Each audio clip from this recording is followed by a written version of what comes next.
ఇప్పుడే జీ5 app download చేయండి. చూడండి మీ ఫేవరెట్ టీవీ షోస్ ఎప్పుడైనా ఎక్కడైనా. టైం బాగుంది, లేదంటే చీర కాలిపోయేది.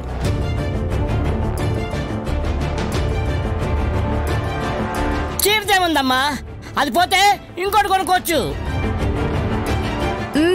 అత్తయ్య చేస్తే ఇంకొకరిని తీసుకురాలేం కదా అని అంటున్నారు బాబాయ్.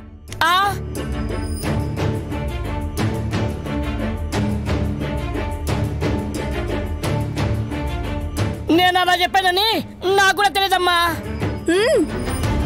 అది కాదు మావయ్య. అరే మమ్మీ చేతి మీద కర్పూరం పడి మంట వచ్చిందని అంటున్నారు మీరంతా.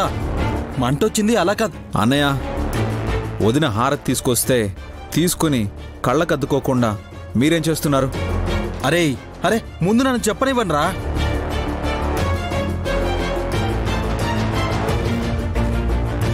ఏం చెప్తావు?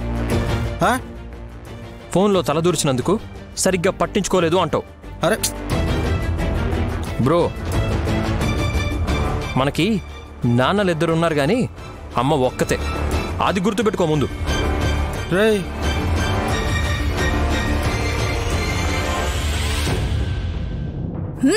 కావాలి అంటే మూడో నాన్నను కూడా తీసుకొచ్చే ప్రయత్నం చేస్తుంది మీ మమ్మీ. నువ్వు నోరు మూసుకుంటావా? చెంప మీద కొట్టారు కదా అత్తయ్య. కండరాలు పనిచేయాలంటే మాట్లాడుతూనే ఉండాలి.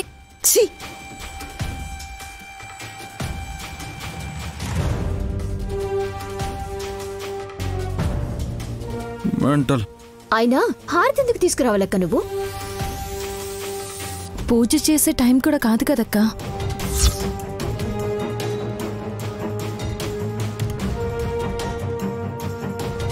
పిచ్చిదిది. ఎప్పుడేం చేయాలనుకుంటే అది చేసి పడేస్తుంది.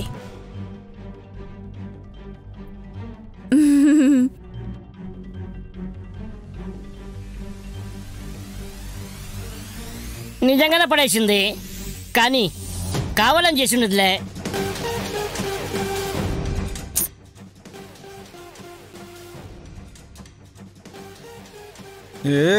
అసలు మంట ఎలా వచ్చిందో తెలుసా మీకు? రే అరే ఎలా వస్తే ఏంట్రా? చెయ్యి అయితే కాలింది కదా. పెద్దగా ఏం కాలేదులేండి అత్తయ్య. నీ మొహం మాడినట్టుంది మీ వల్లే. నోరు ముయ్యవే నువ్వు. మమ్మీ నువ్వన్నా విను మమ్మీ. అరే చేతి మీద కర్పూరం పడితేనే మంట వచ్చిందని నువ్వు అనుకుంటున్నావు.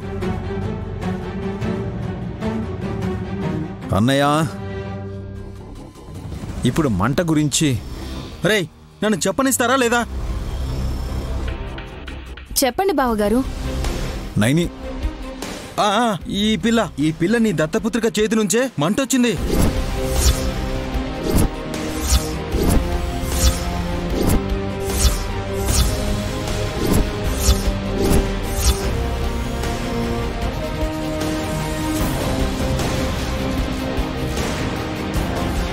జీ5 యాప్ డౌన్లోడ్ చేసి అన్ని ఎపిసోడ్స్ పూర్తి ఉచితంగా చూడండి.